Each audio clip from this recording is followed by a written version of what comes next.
Close your eyes for a moment. Imagine walking into a Japanese home at sunset.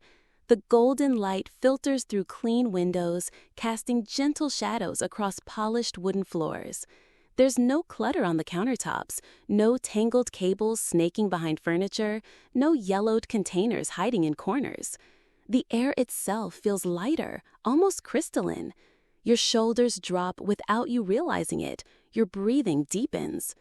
This isn't just interior design. This is centuries of wisdom about how our physical spaces shape our inner worlds. Right now, as you're watching this, there are 11 specific items in your home that are quietly sabotaging your peace. They're energy vampires, draining your mental clarity and blocking the flow of tranquility you desperately crave. The Japanese discovered this truth long ago, and today you're about to unlock the same ancient secrets that have kept their homes and their minds serene for generations. Before we begin this transformative journey together, I need you to do something that will change how you see your space forever. Hit that subscribe button and ring the notification bell, because by the end of this video, you'll never look at your home the same way again. And if even one of these insights resonates with you, if it makes you see something you've been blind to, show some love with a like. It helps more souls discover these life-changing truths. Pause the video right now. Take a slow breath. Look around your space. What do you see? What do you feel? Hold on to that awareness. We're about to transform it completely. The philosophy, where peace begins. Have you ever wondered why stepping into certain spaces instantly calms your nervous system while others leave you feeling agitated, even if you can't pinpoint why? In Japan, there's an understanding that runs deeper than aesthetics, deeper than trends, deeper than what Western calls minimalism. It's the recognition that every single object in your home is either serving your highest good or silently working against it. There's no neutral ground. That chipped mug you keep meaning to throw away, it's whispering messages of decay. Those clothes hanging in your closet that you'll never wear again, they're anchors to versions of yourself you've outgrown. The Japanese home isn't just a place to live, it's sacred territory, a place where the soul regenerates, where clarity emerges from chaos, where life's essential balance is restored after each day's battles with the outside world. They understand something profound. What we choose to exclude from our living spaces is often more important than what we choose to include. This isn't about perfection. It's about consciousness. It's about creating a home that doesn't just look peaceful, but feels peaceful, a space that supports your mental health, enhances your creativity, and becomes a true refuge from the relentless demands of modern life. Today, you're going to discover the 12 categories of items that Japanese homeowners consciously avoid. More importantly, you'll learn how to apply these principles to create a transformation that goes far beyond your physical space, one that touches the very core of how you experience daily life. The journey begins not with what you add, but with what you mindfully choose to release. Number 1. Yellowed and deteriorated plastic items, the energy vampires. Picture this. It's Sunday morning. You're making your favorite tea, reaching for that container you've had for how long now? 5 years? 7? The lid that was once crystal clear is now the color of old newspaper. The edges have that slightly sticky feel that no amount of washing can eliminate. You barely notice it anymore. You've adapted. But your energy system hasn't. In Japanese culture, there's a profound understanding of visual psychology that Western homes often ignore. When our environment contains items that appear aged, worn, or deteriorated, our subconscious mind registers this as a signal of decay. Even if we don't consciously notice these items anymore, they're constantly broadcasting a message. Something here is dying. Something here is past its prime. Walk through your home right now. Really walk through it. Open your kitchen cabinets. Look at those plastic containers stacked in the back, the ones you haven't touched in months. Notice the Tupperware that shifted from clear to an unsettling shade of yellow-brown. See those plastic kitchen utensils that look tired, worn down by countless trips through the dishwasher. These aren't just minor details. They're major contributors to what I call the energy of decline, a subtle but persistent atmosphere that tells your nervous system your environment is deteriorating rather than thriving. The Japanese practice something beautiful called mottainai, a deep respect for resources and the natural cycle of objects. But there's also kuyo, a respectful ritual of thanking objects for their service before releasing them. This isn't sentimentality, it's recognition that holding on to deteriorated items creates energetic stagnation. Here's what I want you to do. Set aside an hour this weekend. Gather every plastic item in your home: kitchen containers, storage boxes, bathroom organizers, cleaning supplies.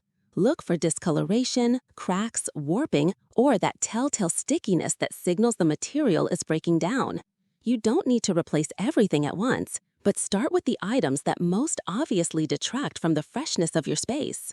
When you remove these deteriorated items, something remarkable happens.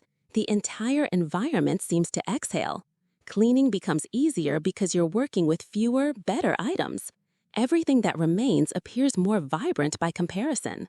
Most importantly, your mind registers this change as a signal that you're someone who maintains high standards for your living environment. And this shift in self-perception positively impacts every area of your life. Leave a comment below. What's the oldest plastic container in your kitchen right now? I bet it's older than you think. Number 2. Unworn clothing, the museum of past selves. Sarah stands in front of her closet every morning, surrounded by dozens of garments, and sighs, "I have nothing to wear." Sound familiar? Your closet tells the story of who you used to be, who you thought you might become, and who you actually are. For most of us, it's overcrowded with chapters of our lives that are no longer current, creating a daily reminder of the disconnect between our past dreams and present reality. Every piece of clothing carries what the Japanese call ki, energetic imprints. Memories of when you bought it, hopes for occasions when you'd wear it, associations with different phases of your life. When you maintain clothing that no longer serves your current lifestyle, body, or personal style, you're essentially keeping a museum of outdated versions of yourself. Think about that dress from your corporate days that's 2 sizes too small, or those formal suits you'll never wear now that you work from home, or the trendy pieces you bought during a phase you've completely grown out of. Each time you see these items, they whisper subtle messages. Remember when you were different. Remember when you had different priorities. Remember when you fit into this life. The Japanese approach to clothing is beautifully intentional. They believe everything in your immediate environment should support who you are right now, not who you were 5 years ago, or who you might become in some hypothetical future. This philosophy extends beyond the famous question, "Does this spark joy?" to something deeper. Does this reflect my authentic self today? Consider the psychological weight of opening your closet each morning to face clothes that don't fit properly, are out of style, or simply don't reflect your current identity. You start each day with a subtle sense of disconnection. This creates what researchers call decision fatigue, the mental exhaustion that comes from being overwhelmed by too many choices, most of which don't actually serve you. Here's your assignment. Remove everything from your closet. Yes, everything. Live with the empty space for 1 day. Then examine each piece individually as you consider returning it. Ask yourself, does this item represent who I am today? Does it fit my current body, my current lifestyle, my current values? Most importantly, does wearing this make me feel confident and authentic? Items that fail this test aren't just taking up closet space, they're occupying mental real estate with reminders of who you used to be rather than supporting who you're becoming. The process of releasing unworn clothing can be surprisingly emotional. You might find yourself holding on to that dress from college, not because you'll ever wear it again, but because it represents a time when you felt particularly confident or happy. Honor those memories. Thank the item for its service, then let it go to make space for new experiences and new versions of yourself. When you curate your closet to include only items that genuinely serve your current life, getting dressed becomes a celebration rather than a chore. You're surrounded only by options that make you feel good, which creates a positive start to every day and reinforces your sense of self-worth and personal style. Pause here and think, What's one piece of clothing you're holding on to that no longer reflects who you are? Share it in the comments. You might inspire someone else to let go too. Number 3. Accumulated paperwork, the invisible anchors. There's a corner of Michael's kitchen counter that hasn't been clear of papers in 3 years. Bills from 2021, warranties for appliances he no longer owns, bank statements he's never looked at, instruction manuals for a blender that died last spring. It's become part of the landscape, invisible until guests come over, then suddenly embarrassing. Paper has a sneaky way of multiplying in our homes, creating invisible piles of mental clutter that weigh more heavily on our psyche than we realize. Each document represents unfinished business, outdated obligations, or connections to versions of our lives that no longer exist. The Japanese concept of ima, living fully in the present moment, extends deeply into their relationship with paperwork. They understand that holding on to documents that no longer serve a practical purpose is like carrying a backpack full of stones, unnecessary weight that makes every step more difficult. That stack of credit card statements from 3 years ago isn't providing any current value. It's simply occupying space and creating a subtle sense of unfinished business that your mind has to process every time you see it. The warranty for the blender you replaced last year isn't protecting anything. It's just adding to the visual and energetic clutter of your environment. There's something profoundly liberating about clearing out old paperwork. It's like cleaning cobwebs from the corners of your mind. As you sort through papers, you're also sorting through different phases of your life, acknowledging what's complete and what's still active. Here's a systematic approach that will change everything. Gather all papers from various locations in your home: kitchen drawers, bedroom nightstands, office filing cabinets, that mysterious pile on the counter. Sort them into 3 categories. Essential documents that you legally need to keep: birth certificates, passports, current insurance policies, tax returns from the past 7 years. Create a clean, organized system that makes these easily accessible when needed. Current documents that serve an active purpose: recent bank statements, current warranties, active contracts. Designate a specific location and maintain them regularly. Everything else that can be discarded. Shred documents containing personal information and recycle the rest. As you do this, notice how your mental clarity improves. There's something about clearing out old paperwork that creates space for new opportunities and fresh thinking. In Japanese philosophy, this practice signals completion. You're ready to move forward, not defined by past financial decisions or old obligations. This creates a sense of freedom and possibility that extends far beyond the physical act of clearing papers. When you release documents from closed chapters of your life, you're telling yourself that you're ready for what comes next. Challenge: set a timer for 15 minutes today and tackle just one pile of old papers. Notice how you feel afterward, then share that feeling in the comments below. Number 4. Broken and damaged items, living with small defeats. The kitchen drawer that sticks, the lamp that flickers, the picture frame with a crack running down the middle, the chair with a wobbly leg that everyone knows to avoid. These might seem like minor inconveniences, but they're actually constant small defeats that accumulate into a general sense that your home requires struggle rather than providing effortless support. Imagine this. You're preparing dinner after a long day. You reach for the drawer with the cooking utensils and it sticks, just like it has for the past 6 months. You push harder, it finally opens with a jarring motion that rattles everything inside. It's a tiny frustration, lasting maybe 3 seconds, but it happens every single day. That's over 30 minutes of accumulated frustration per year from one broken drawer. Now multiply that by every broken item in your home. In Japanese philosophy, a broken object represents an interrupted cycle, an incomplete process that creates energetic discord in the environment.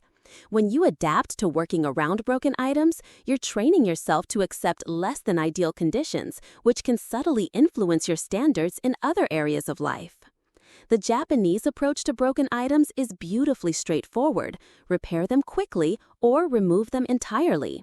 They understand that a home should function as a harmonious system where everything works together to support peaceful, efficient living.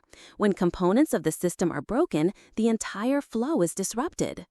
There's a famous Japanese art form called kintsugi, where broken pottery is repaired with gold, creating something even more beautiful than the original.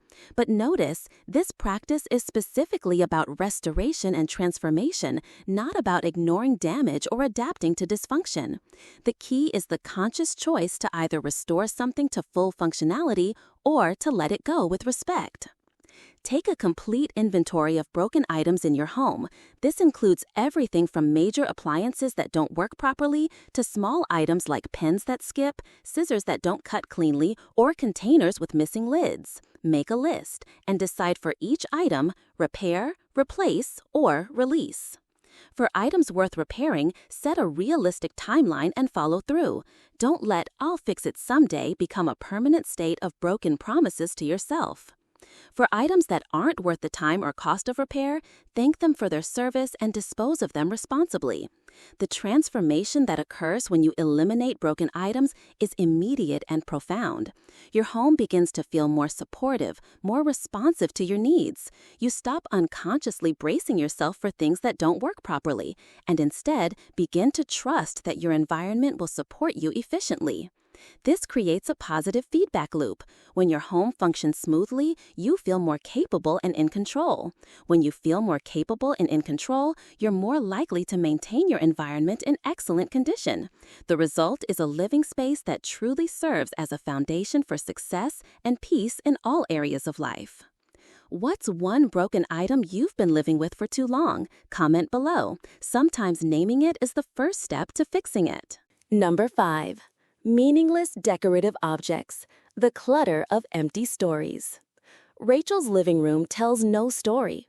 The coffee table holds a decorative bowl she's never used, filled with artificial fruit that matches nothing. The shelves display objects she bought simply because they were on sale and seemed like the type of thing one should have. A generic inspirational quote hangs on the wall, something about "live, laugh, love," that she's never actually read after hanging it up. Her space is decorated, but it's not meaningful. It's filled with objects but empty of soul. Decoration should tell your story, reflect your values, and contribute to the emotional atmosphere you want to create. Yet many of us fill our spaces with objects that have no personal meaning. Items acquired by default, gifts we never loved, or purchases made simply to fill empty spaces. The Japanese concept of the meaningful use of empty space, teaches us that not every surface needs to be occupied, not every wall needs to be covered, and not every corner needs to be filled. In fact, the conscious use of emptiness can be more powerful than the unconscious accumulation of meaningless objects. Think about the decorative items in your home right now. How many were chosen with intention? How many tell a story that matters to you? How many contribute to the feeling you want to experience in your space? If you're honest, you might find that many of your decorative objects are there simply because you thought you needed something in that spot, not because they genuinely enhance your environment. Meaningless decoration creates what I call visual noise, a constant low-level distraction that prevents your mind from settling into peaceful focus. When you're surrounded by objects that don't resonate with you, your environment becomes a collection of question marks rather than a series of statements about who you are and what you value. The process of curating meaningful decoration is deeply personal and surprisingly revealing. As you examine each decorative object, you're forced to confront your own aesthetic preferences, your memories, and your vision for how you want to feel in your space. Start with one room. Remove all decorative objects and live with the empty surfaces for a few days. Notice how it feels, the spaciousness, the clarity, the way your eye moves through the room differently. Then, slowly and intentionally, return only the items that genuinely contribute to the atmosphere you want to create. You might be surprised to discover that many items you thought were necessary are actually more beautiful and meaningful when they're not competing with unnecessary objects for attention. This doesn't mean your home should be sparse or cold. It means everything present should be there for a reason. Because it's beautiful to you, because it holds precious memories, because it reflects your personality, or because it contributes to the specific mood you want to cultivate. When you surround yourself only with meaningful objects, your home becomes a true reflection of your inner world. Each item you see reinforces your sense of identity and belonging. This creates a profound sense of peace and authenticity that guests can feel immediately when they enter your space. Look around right now. What's one decorative object that doesn't actually mean anything to you? Sometimes the first one that comes to mind is the one that needs to go. Number 6. Street shoes indoors, crossing sacred boundaries. Tom kicks off his work boots in the living room, leaving them wherever they land. Throughout the day, he tracks the energy of crowded subway platforms, stressful meetings, and city sidewalks through every room of his home. By evening, he wonders why his supposedly restful space still feels somehow chaotic. Your shoes carry more than visible dirt. They carry the energetic residue of everywhere you've been. Bustling sidewalks filled with anxiety, crowded offices heavy with workplace stress, public restrooms, busy streets saturated with noise and chaos. When you bring these shoes into your home, you're symbolically bringing all of these energies into your place of rest and restoration. The practice of removing shoes before entering the home is one of the most fundamental aspects of Japanese domestic culture, and it represents something much deeper than simple cleanliness. It's about creating a clear boundary between the external world and your personal sanctuary. In Japanese homes, the genkan, the entryway where shoes are removed and stored, serves as an energetic airlock between the outside world and the sacred space of home. This physical act of changing footwear creates a mental shift, helping residents transition from their public personas to their authentic selves. The act of removing shoes and changing into clean indoor slippers is a powerful ritual of transition. It signals to your nervous system that you're moving from the public sphere into private space, from the energy of productivity and social interaction into the energy of relaxation and personal reflection. Consider how this practice might transform your relationship with your home. Instead of your living space being a continuation of the outside world, it becomes a distinctly different environment with its own energy and purpose.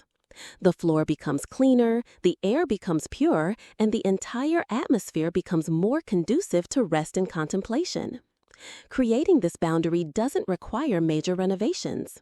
Designate a specific area near your entrance for shoe storage. This could be a simple shoe rack, a woven basket, or even just a designated mat. Provide comfortable indoor slippers or simply go barefoot or in socks. The benefits extend beyond the symbolic. Your floors stay cleaner, reducing the need for constant cleaning. You avoid tracking in bacteria, allergens, and toxins from the outside world. Most importantly, you create a daily ritual that helps you transition mentally and emotionally from the demands of the external world to the peace of your personal space. This practice also reinforces healthy boundaries in other areas of life. When you establish clear distinctions between public and private, work and rest, external obligations and personal time, you create a structure that supports mental health and emotional well-being. Watch how this single change affects everything else about your home experience.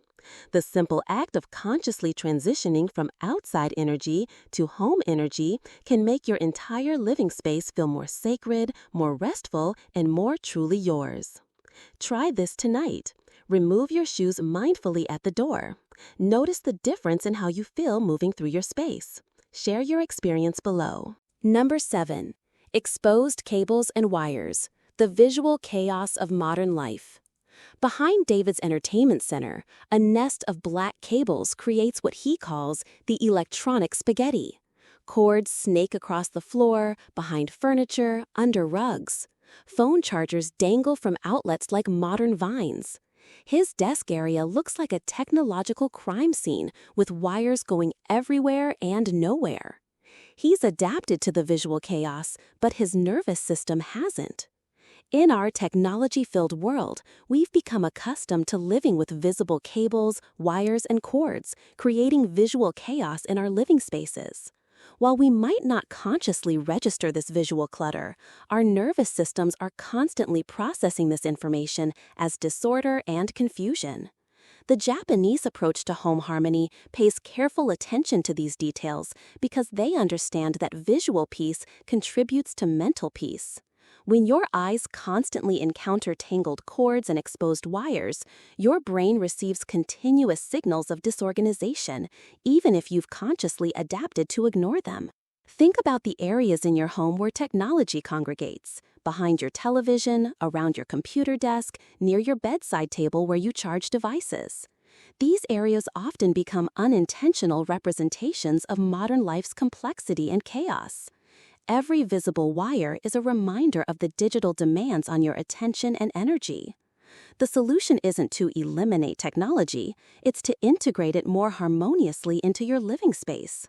This means taking time to organize, hide, and streamline the visual impact of necessary cords and cables. Simple organizational tools can make a dramatic difference. Cord organizers, cable management boxes, adhesive hooks, and cord covers can transform a chaotic tangle of wires into a clean, organized system.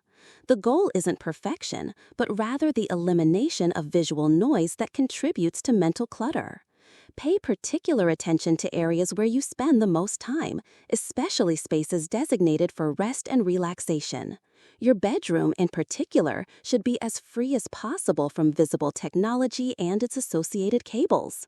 The presence of numerous charging cords and device cables in sleeping areas can subtly interfere with the brain's ability to associate the space with rest and recovery. When you take time to organize your cables and wires, you're doing more than tidying up. You're removing obstacles to visual peace and mental clarity. The result is spaces that feel more serene, more intentional, and more supportive of the activities you want to engage in there. This attention to detail reflects a broader principle of conscious living. When you take care of small things with intention and care, you create an environment that supports excellence and peace in all areas of your life. The visual chaos of tangled cords might seem insignificant, but it's a constant low-level stressor that affects your ability to truly relax in your own home. When you eliminate this chaos, you're not just organizing technology, you're creating space for mental clarity and emotional peace. Challenge: pick one area with visible cable chaos and spend 20 minutes organizing it. Notice how different the space feels afterward. Number 8. Dead or artificial plants. The illusion of life. In Jennifer's apartment, a brown, brittle plant sits on the windowsill. It died months ago, but she keeps meaning to do something about it. On the opposite shelf, a silk orchid gathers dust, its plastic perfection somehow making the space feel less alive, not more.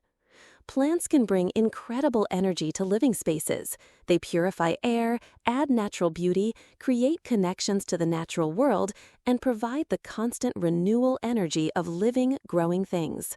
However, when plants die and remain in your home, or when you substitute artificial plants for real ones, you create an entirely different energetic dynamic.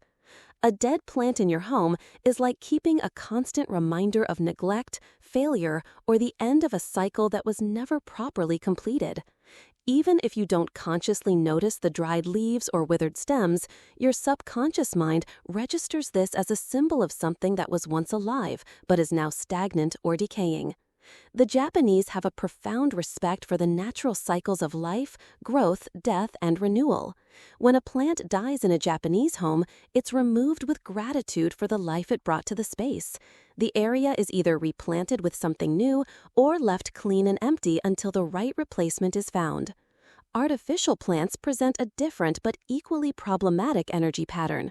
While they don't carry the negative associations of death, they also don't provide any of the actual benefits of living plants. They're essentially decorative objects masquerading as something they're not, which creates a subtle sense of falseness in your environment. There's something deeper here about authenticity and truth in our living spaces.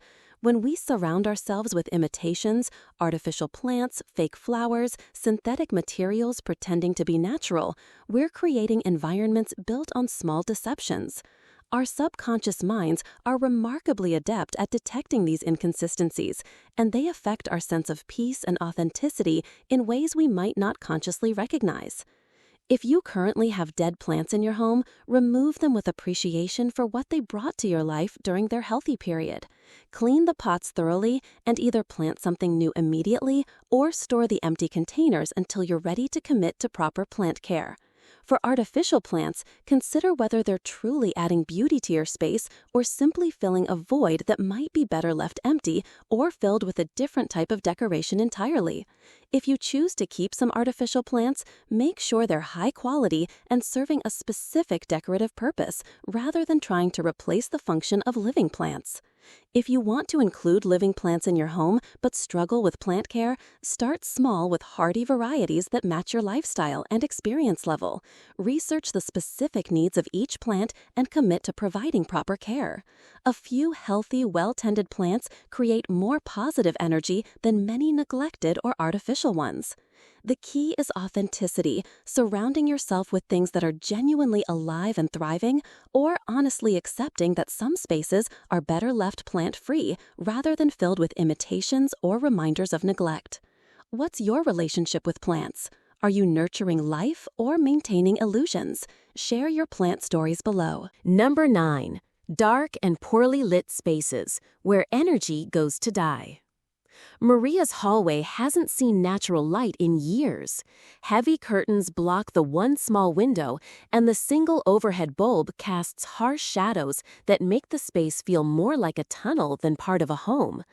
She hurries through this area quickly, never lingering, never understanding why it makes her feel slightly depressed. Light is fundamental to how we experience space, and inadequate lighting can transform even the most well-designed room into a place that feels heavy, uninviting, and energetically stagnant. The Japanese understanding of home harmony places enormous emphasis on the quality and quantity of light in living spaces. Natural light is considered sacred. It represents clarity, renewal, and the constant flow of life energy.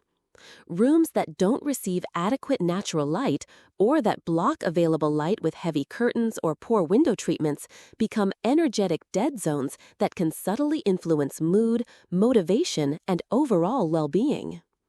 Think about the spaces in your home that you tend to avoid. Often, these are areas with poor lighting, that dark hallway, the basement room with inadequate lamps, the corner of the living room that never gets enough light. These spaces don't just look uninviting, they actually affect your energy levels and emotional state when you spend time in them. The solution involves both maximizing natural light and creating appropriate artificial lighting for different times of day and different activities. Heavy curtains might provide privacy, but they also block the life-giving energy of sunlight. Small windows might be architectural limitations, but you can use mirrors, light colors, and strategic lighting to amplify the light that is available. For artificial lighting, the Japanese prefer warm, gentle illumination that mimics natural light patterns. Harsh fluorescent lighting or overly bright white lights can create visual stress and interfere with natural circadian rhythms. Instead, layer different types of lighting: ambient lighting for general illumination, task lighting for specific activities, and accent lighting to create warmth and visual interest. Pay particular attention to the lighting in spaces where you spend the most time. Your bedroom should have soft, warm lighting that supports relaxation and rest. Your kitchen should have bright, clear lighting that makes food preparation safe and enjoyable. Your living area should have flexible lighting options that can adapt to different activities and times of day.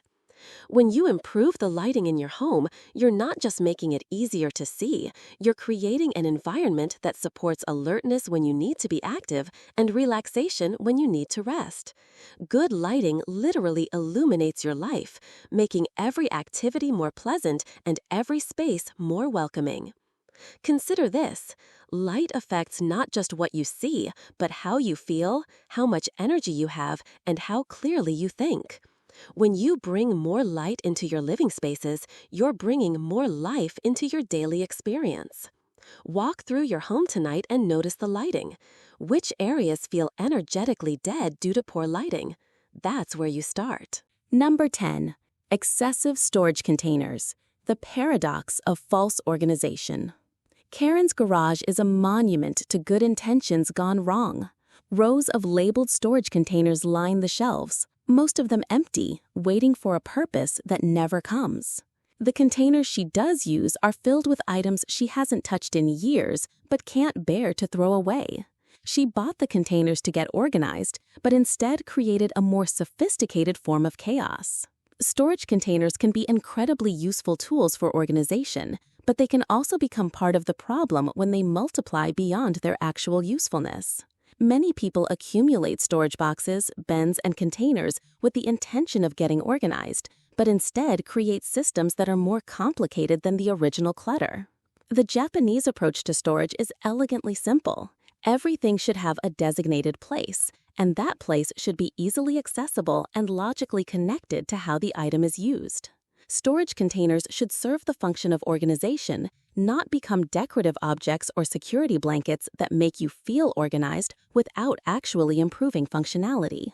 Consider how many storage containers you currently have in your home, and more importantly, how many are actually being used effectively. Empty containers waiting for a purpose, containers filled with items you haven't accessed in years, containers storing things you're not even sure you want to keep. These aren't organizational tools, they're clutter disguised as solutions. The most effective storage solutions are often the simplest ones. Instead of buying more containers, focus on reducing the number of items that need to be stored. Instead of creating complex systems with multiple categories and subcategories, aim for intuitive storage that makes sense for your daily routines. When you do use storage containers, choose ones that are attractive enough to remain visible, or store them in locations where they won't contribute to visual clutter. The goal is to create systems that make your life easier, not ones that require constant maintenance and decision-making. There's a deeper principle here about the relationship between our possessions and our peace of mind.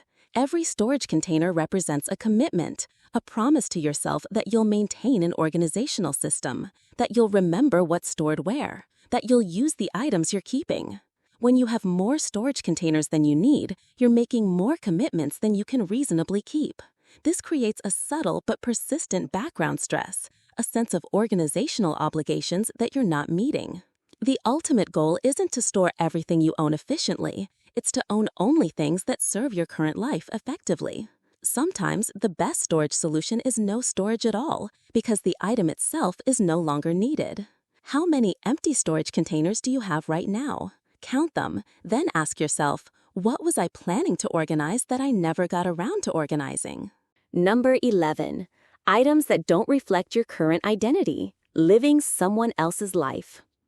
In Stephen's study, the bookshelf tells the story of someone he used to be. Business strategy books from his corporate days sit next to philosophy texts from his college years. His walls display artwork his ex-wife chose, and his desk holds gadgets for hobbies he abandoned years ago. He lives surrounded by the possessions of previous versions of himself, never quite feeling at home in his own space. This final category encompasses all the objects in your home that represent who you used to be, who you thought you might become, or who other people expected you to be, rather than who you actually are right now. These items create a constant, subtle disconnect between your authentic self and your environment. Your home should be a reflection of your current values, interests, lifestyle, and aesthetic preferences. When it's filled with objects that represent outdated versions of yourself, you're essentially living in a museum of your own past, rather than a space that supports your present and future growth. This might include books on subjects that no longer interest you, artwork that reflected someone else's taste, kitchen gadgets for cooking styles you've abandoned, sports equipment for activities you no longer pursue, or decorative objects that seemed important in a previous phase of life but no longer resonate with who you are. The process of aligning your possessions with your current identity requires honest self-reflection. Who are you now? What do you value? How do you want to spend your time? What kind of environment supports your current goals and brings you genuine joy? As you examine the objects in your home through this lens, you might discover that many items are there by default rather than by conscious choice. Those exercise equipment you haven't used in 2 years isn't motivating you to get fit, it's creating guilt and taking up space. Those hobby supplies for the craft you tried once aren't inspiring creativity, they're reminders of abandoned intentions. This is your opportunity to curate a living space that truly reflects and supports who you're choosing to be. It's not about achieving perfection, it's about creating alignment between your environment and your authentic self. Start with one category, perhaps books or decorative objects. Remove everything and examine each item individually. Ask yourself, does this represent who I am today? Does it support the life I'm currently living? Does seeing this every day make me feel more like myself or less like myself? Items that no longer align with your current identity aren't just taking up space, they're creating energetic confusion. They're visual reminders of paths not taken, interests you've outgrown, or versions of yourself you're no longer committed to being. When you release objects that no longer reflect your current identity, you're not just decluttering, you're making a powerful statement about who you are and who you're becoming. You're creating space for new experiences, new interests, and new versions of yourself to emerge. Your home becomes a true sanctuary when it reflects your authentic self, not the person you were, not the person others wanted you to be, but the person you are choosing to be right now. What's one category of items in your home that represents an old version of yourself? It might be time to honor who you were and make space for who you're becoming. Creating your sanctuary. As we reach the end of this journey together, I want you to pause for a moment. Close your eyes and imagine walking back into that Japanese home we visited at the beginning, but this time it's your home. The golden light still filters through clean windows, but now it illuminates surfaces that truly reflect who you are. The air feels lighter because every object present has earned its place through conscious choice rather than unconscious accumulation. Your shoulders drop, not just because the space is uncluttered, but because it supports and celebrates your authentic self. This transformation isn't about achieving perfection or following rigid rules. It's about developing a more conscious, intentional relationship with your physical environment and understanding how the objects around you influence your mental and emotional state every single day. The 12 principles we've explored today aren't just organizing tips, they're invitations to live more authentically. When you remove yellowed plastic containers, you're choosing freshness over resignation. When you release clothes that no longer fit your life, you're honoring who you are today rather than who you used to be. When you clear away meaningless decorative objects, you're making space for things that genuinely reflect your story. Start with the category that resonated most strongly with you as you watched this video. Perhaps it was the powerful realization about broken items you've been living with, or maybe it was the emotional weight of clothes that no longer serve you. Trust your instincts. Your intuition knows where to begin. As you implement these changes, pay attention to how each adjustment affects the way you feel in your space. Notice how removing dead plants makes your environment feel more alive, or how organizing cables creates visual peace that translates to mental clarity. Notice how improving lighting doesn't just make it easier to see, but actually lifts your energy and mood. The goal isn't to create a perfect home overnight. It's to create a space that serves as a true sanctuary, a place where you can rest, recharge, and reconnect with yourself after navigating the complexities of the outside world. Remember the Japanese understanding we discussed. Your home is sacred territory. Every object within it is either supporting your highest good or subtly working against it. There's no neutral ground. This awareness gives you tremendous power to consciously shape an environment that nurtures your well-being, enhances your creativity, and becomes a genuine refuge from the chaos of modern life. The most profound shifts often come not from what you add to your space, but from what you mindfully choose to release. Each item you let go of creates space, not just physical space, but emotional and mental space for new experiences, new growth, and new versions of yourself to emerge. Your home has the potential to become your greatest ally in creating the life you want to live. When your environment supports your mental health, reflects your values, and functions efficiently, every other aspect of life becomes easier and more joyful. The transformation begins the moment you decide that you deserve to live in a space that truly serves your highest good. It continues with each conscious choice you make about what to keep, what to release, and what to invite into your sanctuary. If this video has opened your eyes to new possibilities for your home, I'd love to hear about your journey. Leave a comment below sharing which of these 12 categories you're most excited to tackle first. Your story might inspire someone else to take their first step toward creating their own peaceful sanctuary. And if you found value in these insights, please share this video with someone who could benefit from creating more peace and harmony in their living space. Your support helps more people discover these life-changing principles that have the power to transform not just homes, but entire lives. Don't forget to subscribe and ring that notification bell for more content that will help you create not just a beautiful home, but a meaningful life. Because at the end of the day, peace isn't something you purchase in a store. It's something you cultivate through conscious choices, one mindful decision at a time. Until we meet again, may your space be a reflection of your deepest peace, and may your peace be a reflection of your truest self. The journey toward your perfect sanctuary begins now. Take one small action today. Your future self will thank you.